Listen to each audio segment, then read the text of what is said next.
Hola, ¿qué tal, estimados estudiantes de arquitectura de computadoras?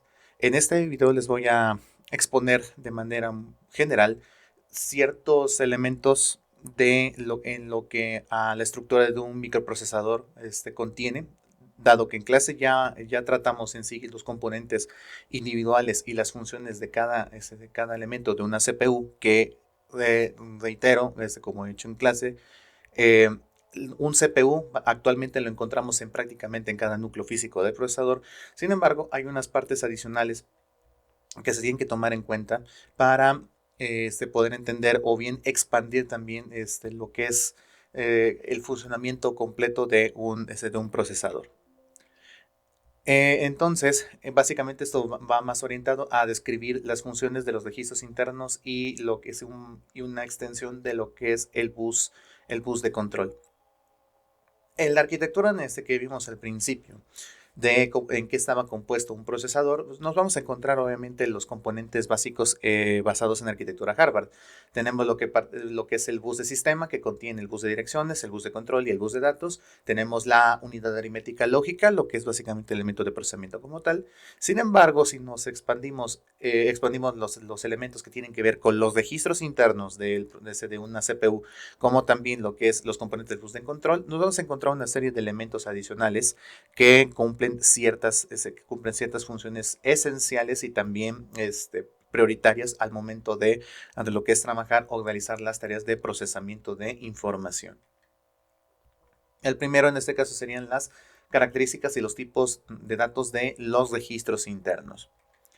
Los registros internos, a modo recordatorio, pues son las memorias de mayor prioridad que tienen que tienen los procesadores. Obviamente, dependiendo de su tamaño, es el tipo de programas o el tamaño de palabra de software que se puede trabajar. Si nuestros procesadores son de 32 bits, solamente van a ser capaces de trabajar con programas que son de 32 bits o quizá menos.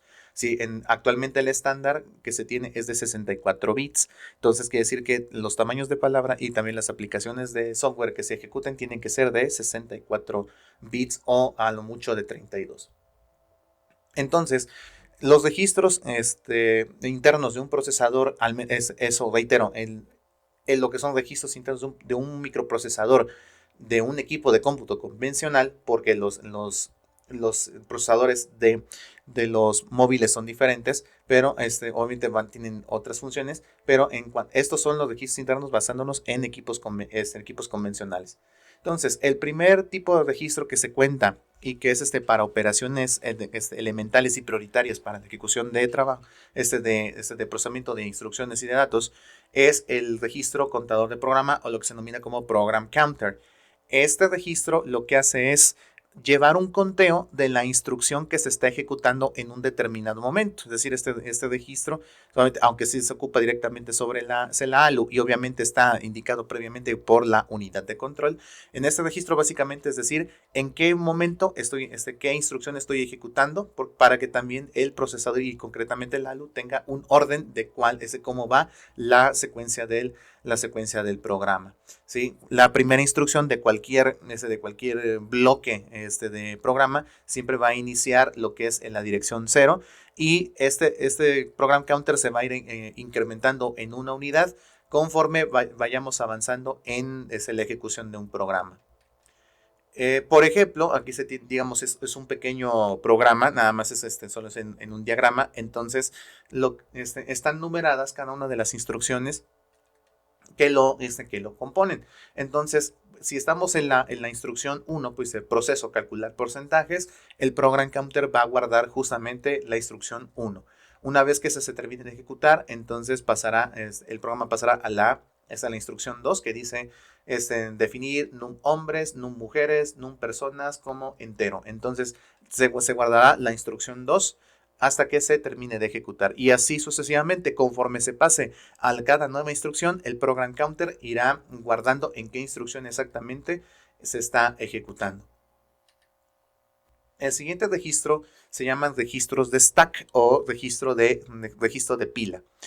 Estos registros tienen la particularidad de que son elementos de auxilio Sobre todo cuando dentro de un programa que se esté ejecutando en determinado momento, a lo mejor dentro de su ejecución se tenga que acceder a una subrutina, ¿sí? O concretamente a lo que es un stack, ¿sí? Entonces, pues tenemos un programa principal, pero por algún llamado de algún por ejemplo, a la ejecución de algún comando en el teclado, o bien dentro de lo que es un proceso dentro de otro proceso.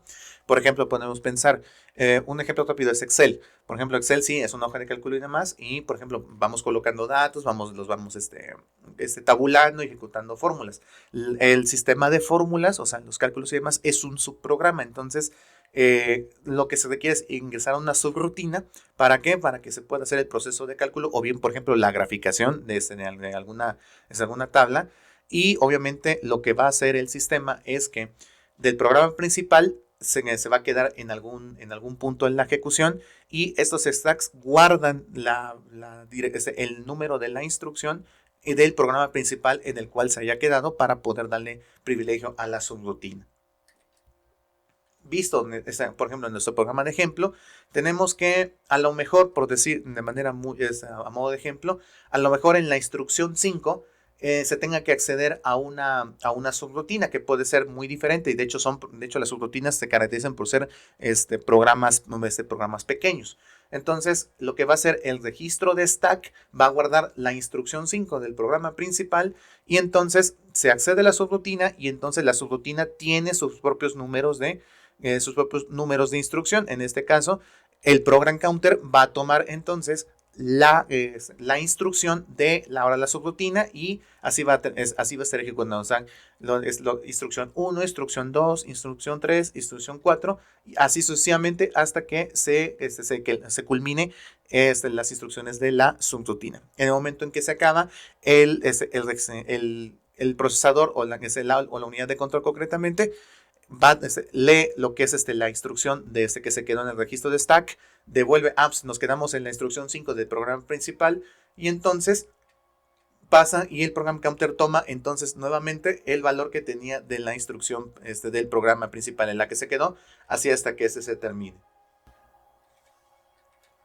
Los siguientes registros básicamente se llaman registros de bandera o registros de flags. Como aquí se están trabajando con operaciones con bits, o sea, son cadenas de bits, muchas de las operaciones, recordemos que la ALU lo que hace es sobre todo operaciones de tipo aritmético. También hace de tipo lógico, pero en este caso las banderas o los flags básicamente son indicaciones sobre todo para operaciones aritméticas. Entonces, y como recordarán tal vez en sus clases de mates discretas, obviamente las operaciones como la suma, resta, multiplicación, división, potencias y demás, entre otros, o bien la codificación de datos, obviamente hace que las cadenas de bits tengan cierto formato y ciertos comportamientos. Entonces, estos registros de bandera lo que hacen es que tienen o dan el indicativo de que algún número en particular, por ejemplo, tiene un signo, es decir, se va a considerar como de signo positivo o de signo negativo. En el caso, por ejemplo, de los signos positivos, ¿sí? Normalmente, por ejemplo, cuando hay una operación, sobre todo en la suma, cuando hay acarreos, se indica, pues hay este dato o hay que tomarlo en cuenta porque es un acarreo. Entonces, eso, recuerden que los acarreos se toman en cuenta o se van incorporando a las cadenas de bits siguientes. Lo mismo pasa, por ejemplo, con las restas entre números binarios, lo que son los adeudos, ¿sí? También, o sea, los adeudos también, o sea, son elementos que se indican y que se tienen que tomar en cuenta al momento de realizar una resta. También muy importante, se indica si un número, por ejemplo, tras el resultado o tras la lectura, por ejemplo, lo que ingresó el usuario, a lo mejor ingresó un 0. Sin embargo, si un registro básicamente está en ceros, la cadena de bits, por ende, o sea, si está con este valor, lo que puede pasar es que para el procesador puede ser, a lo mejor, no es que sea un 0 aritmético, sino sea un 0 porque el registro está vacío, es decir, no tiene datos. Entonces, con el flag de indicación de valor 0, entonces el procesador, o concretamente la ALU, entiende que lo que está almacenado es un 0 aritmético. Y entonces sí, tomarlo como tal. Y lo mismo también se indican con los valores menores de 0, es decir, también así como se indican con signo, también se indica que pues el valor que estoy tomando es directamente menor de 0. ¿Sí? Esto es muy importante, sobre todo porque sí, hay tamaños de palabra en lo que obviamente en lo que maneja la ALU. Entonces, no se puede exceder el tamaño de palabra. Entonces, si colocáramos bits adicionales, o sea, los concatenáramos, por decir, a la cadena bits de que es un resultado, puede ser que a lo mejor 64 sumarían 65, 66, 67 bits, lo que hace que ya el dato no quepa. Entonces, por eso se ocupan estos registros de bandera para indicar, pues este dato son de estas características y se puedan tratar de manera aritmética y sin un problema. Estos, obviamente, nada más destacar que la ALU obviamente es lo que le da las indicaciones y almacena estos datos en los registros. Ahí está. Ahora, en este caso, los registros de función especial, básicamente sí almacenan datos, o sea, sobre todo pueden ser de entrada o de salida, pero estos son específicos de algún dispositivo conectado en algún puerto estándar. Una cosa son los datos que se almacenan o que la ALU básicamente organiza dentro de sus operaciones como parte de la ejecución de un programa, pero también puede ser que ciertos elementos de prioridad, por ejemplo, como las tarjetas gráficas, quizá como otras tarjetas de expansión que sirvan, por ejemplo, para conexión por ejemplo, de internet, por ejemplo, con funciones de modem, como era hace muchos años. Entonces, pueden enviar datos directamente al procesador sin pasar por la memoria RAM. Entonces, estos registros especiales almacenan justamente estos datos o los estados de los dispositivos, porque las transacciones o la ejecución de la información solamente no se va a entregar directamente a memoria, sino va a salir directamente al dispositivo o al periférico. Y por último, pues están justamente los registros generales. Estos ya, digamos, son de uso, vamos a decirle, general, por parte de la ALU. Es decir, son todos mis almacenes que la ALU tiene, bueno, todos los almacenes que la ALU tiene para poder almacenar datos, tanto completos como parte de procesos, digamos, que tiene que ir guardando y ya después para dar un resultado general. Para ilustrar esta cuestión, por ejemplo, podemos recordar la suma de dos números, por ejemplo, pues simplemente un registro, por ejemplo, va a almacenar el dato 1, otro registro va a almacenar el dato 2, se suman y entonces en un tercer registro se va a guardar, por ejemplo, el resultado. Entonces, eso, digamos, es una operación simple. No obstante, por ejemplo, en una multiplicación que contiene más, o sea, es de mayor complejidad.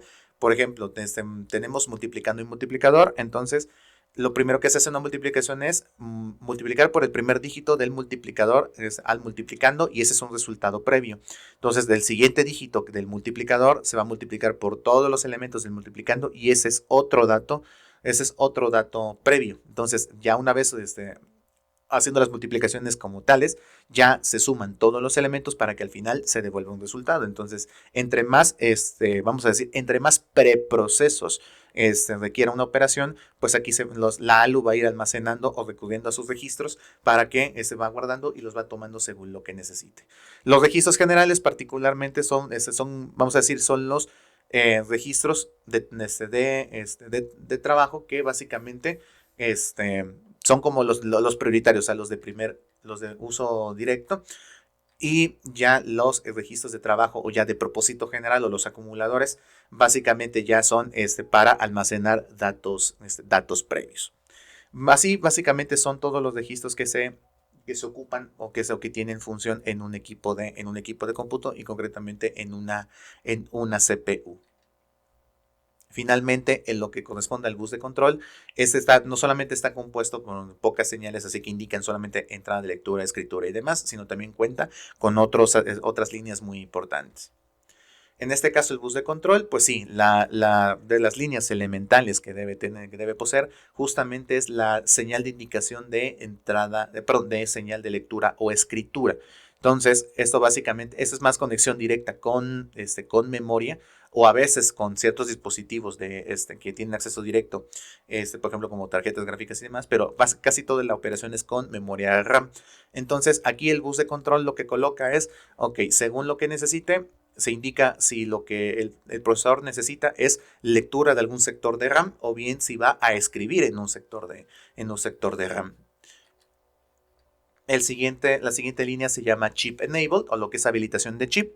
Esto lo que hace es que, sí, todo módulo de memoria RAM pues tiene una serie de sectores o tiene una serie de chips físicos donde justamente se encuentra todo el espacio de almacenamiento es donde es donde se guardan datos o las instrucciones. Entonces, lo que se hace es habilitar el chip de alguna forma, o sea, para vamos a decirlo, por despertarlo, o sea, de que, ok, dice la memoria, habilita este chip de esta, o sea, de esta dirección, y junto con la indicación de lectura o escritura, pues ya se procederá a la operación correspondiente.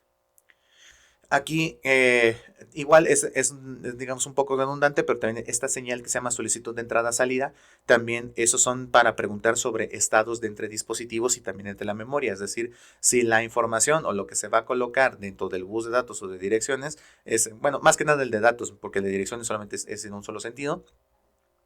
Se indica si la información que se da es de entrada o bien es de salida, o sea que tiene que coincidir con las opciones de lectura y escritura. Es decir, las operaciones de lectura indican que son entrada de datos, mientras que las opciones de escritura implican salida, salida de datos. Aquí esta señal que se llama señal de recarga o bien señal de refresh, básicamente es un pulso continuo que el procesador envía a la memoria RAM para que ejecute un proceso que se llama de refresh o de refresco. Más adelante, cuando estemos en unidad 2 en memorias, hablaremos sobre este proceso, pero básicamente es decir, puedo señalar lo siguiente, perdón. Las memorias RAM sí se dedican a almacenar información y demás. Sin embargo, si se dejan esas instrucciones, estos datos, durante mucho tiempo, o sea, digamos ahí colocadas, llegará un momento en que eléctricamente los sectores y todo lo que está almacenado se empiece a consumir. Es decir, es como si pensemos en un LED, se envía, digamos, un pulso durante un tiempo, y entonces ese va a encender a pleno, pero conforme pasa el tiempo, el brillo se va a ir atenuando por cuestiones de consumo y demás. Entonces, si el procesador deja que la memoria RAM no refresque sus contenidos, entonces la información que tenga guardada, independientemente de lo que tenga, se perderá. Entonces, esta señal de refresco es un wake up, ¿sí? O sea, lo que es un despertar, de tal forma que mantiene activa la RAM cada cierto tiempo para que los datos que tenga se mantengan vivos. Las siguientes son señales de interrupción. Aquí, al hablar de interrupciones, son eventos que hacen que el procesador por un momento deje la ejecución que está haciendo con el software que tiene, que está ejecutando en determinado momento, para poder atender una cuestión que es de mayor prioridad. Ahí justamente las subrutinas son ejecuciones que son de alta prioridad, porque sobre todo porque las subrutinas no tienen un tiempo específico para ser invocadas. Me explico.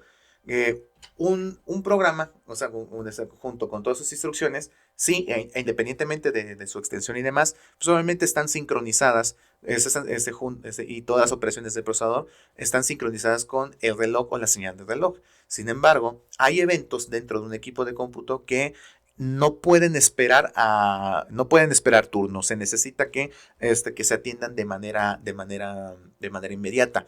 Una de esas instrucciones, por ejemplo, una de esas interrupciones, a eso se le llaman justamente interrupciones. Entonces, en el momento en que llega esta señal de interrupción, inmediatamente el bus de control manda la indicación a la unidad de control para decir, ¿sabes qué? Hay una petición que se tiene que atender de inmediato, y hay que ejecutarla. Entonces, una de estas introducciones se puede hacer vía software. Entonces, puede ser que algún programa de tales características mande directamente una indicación que se tiene que atender, y entonces se ejecutan las rutinas, y el mismo proceso que se ocupa con los registros que ya mencionamos anteriormente se ejecutan.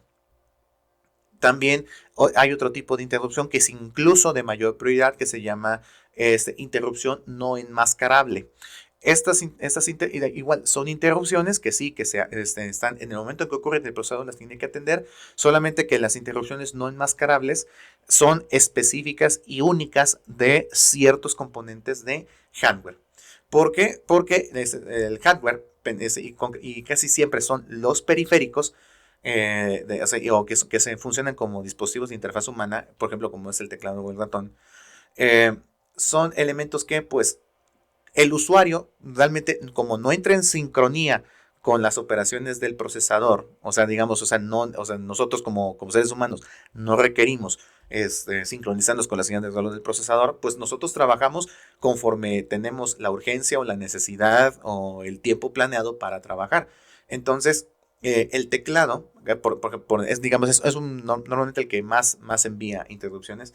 El teclado básicamente no tiene un tiempo definido para establecer en qué momento yo voy a escribir, por ejemplo, una palabra, voy a mandar un enter, voy a mandar un espacio o voy a ejecutar un comando, por ejemplo, de teclas rápidas.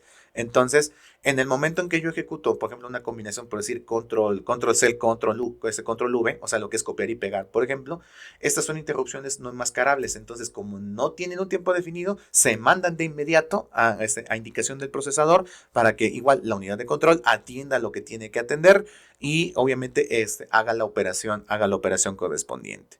En cuestiones de interrupciones, sí, las interrupciones de hardware son incluso más prioritarias que las de software.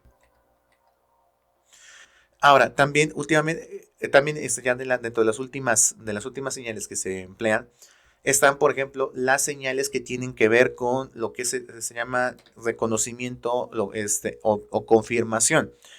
Estos intercambios de señales que normalmente se llaman, se ocupa mucho que se llaman handshaking o lo que es un apretón de manos, son se llama protocolo de arbitraje, en el cual, como no hay una señal totalmente de sincronía entre ciertos componentes, lo que se hace es básicamente, es un pregunto y me responden. Y dependiendo de la respuesta, hago una ejecución. Entonces siempre es pregunta, respuesta, pregunta, respuesta. Entonces, muchos dispositivos, antes de hacer cualquier transmisión o indicar el tipo de tarea que se le va a hacer, muchos preguntan sobre el estatus que tiene algún dispositivo. Entonces, lo que hace es enviar lo que es un request, el procesador envía un request a un dispositivo para preguntar a otras, al dispositivo que pretende comunicarse, como puede ser la RAM, como puede ser algún otro dispositivo, una tarjeta, pregunta si sobre todo lo que es el bus, sobre todo el bus de sistema, si está disponible para transmisiones o está ocupado en una operación. Entonces, lo que simplemente es enviar, es una pregunta. El procesador indica, está ocupado el bus y ya el dispositivo le contestará, sí, está disponible, para que entonces el procesador haga lo que tiene que hacer después o tenga que esperar hasta que un dispositivo responda. Y también en estas señales que se llaman reconocimiento de bus o lo que es bus acknowledge. Es decir, lo que es el reconocimiento básicamente viene siendo la respuesta o las confirmaciones, es decir, de que el dispositivo ya te confirmo que recibí tu respuesta y entendí lo que enviaste. Entonces, estas son, digamos, las señales básicas que tiene un bus de control.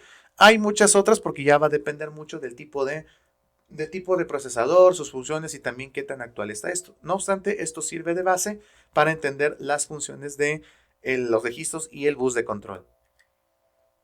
Bien, eso sería todo por estas diapositivas. El siguiente tema, como mencioné ahí, ahora ya es centrarnos directamente con lo que se llama el set o el conjunto de instrucciones que tiene un procesador. Brevemente decir que el set de instrucciones básicamente van a ser todas las instrucciones internas o en qué consiste el lenguaje ensamblador de un procesador o de un microprocesador con el cual básicamente hace todas las operaciones que tiene que hacer. Entonces veremos en qué consiste justamente un set de instrucciones, cómo se identifica lo que es el lenguaje ensamblador y también los tipos de set de instrucciones que están presentes en los procesadores actuales. Gracias por su atención y cualquier duda o cuestión estoy al pendiente. Muchas gracias y que tengan una excelente tarde.